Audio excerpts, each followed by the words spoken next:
Ayan, good morning po sa inyong lahat. Ayan, nagbili ako ng alimasag. Gagataan ko yan. Yan. Kasi mag-ano sana ako, magpapakbit.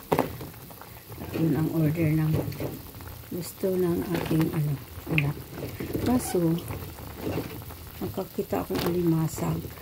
Matagal na kami hindi nakakatikim ng alimasag, nagata. Kaya sa halip na ipakbit ko na lang. Yan, gataan ko na lang yung gulay. Kasi lagi na lang ipakbit, karne na naman. Ang sahog, karne. Ayan, nakaumay na ang karne. Kaya yan lang ang gulay tayo ng sahog na alimasag. Ayan. Tuloy ko muna bago lagyan na ng kakang-gata. Sige, wait lang po.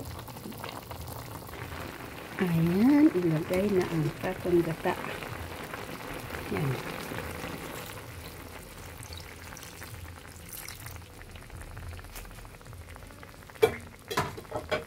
Okay.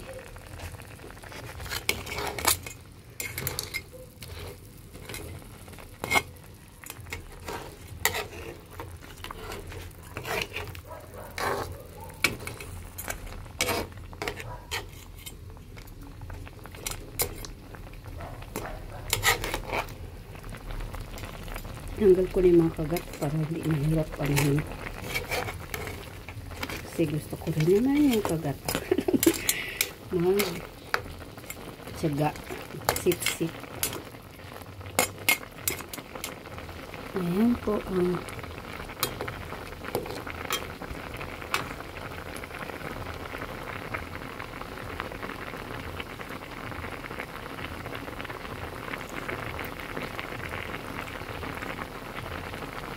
ayan, kunting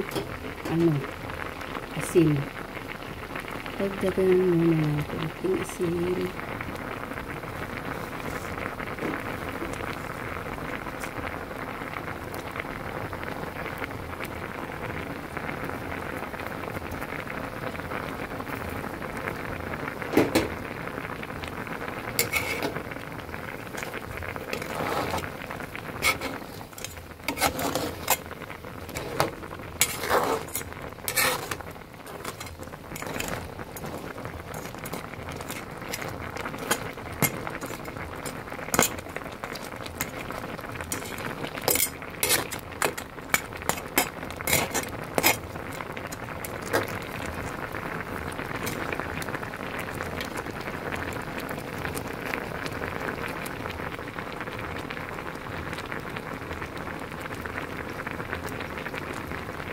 Ayan, okay na.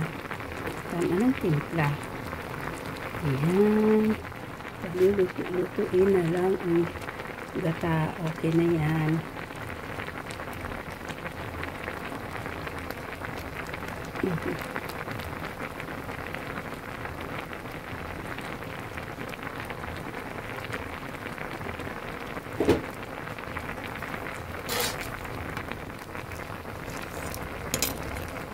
Mahal yung mahal yung kilo ng alimango. Tinanong ko. At meron kasing isang maganda, malaki. Tapos nung tinanong ko, kung magkano ang kilo, ay nako, 800. Ay nako, saka na lang. Wala pang budget ang lola sa ganong halaga na 800. Saka na lang magkain ng malaki. Ang lola nyo. Ang mahal. Mahal na nga lang mga ngayon eh. Yung manok. Yung dating binibili kong manok. Ngayon, magkano na? Maano na, 200. Ano na, 30. Tapos yung pitso na pinagilin ko, 360 ang kilo. Ayan.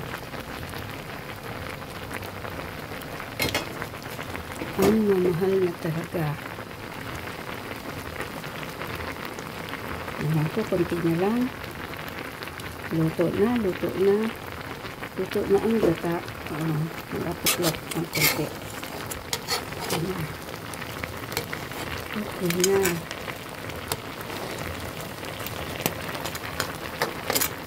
Luto na. Tapos itong nyog, ano na, kano, pinakamalaking nyog na binili ko doon. 45. Yung 50-35 noon, 45 na ngayon. Yun po. Wala, hindi na nagmumura ang mga bilihin. Mahal na lang. Yan, thank you po. Thank you. Thank you for watching. Luto na ang lola. Bye-bye. God bless po. God bless us all. See you in my next video.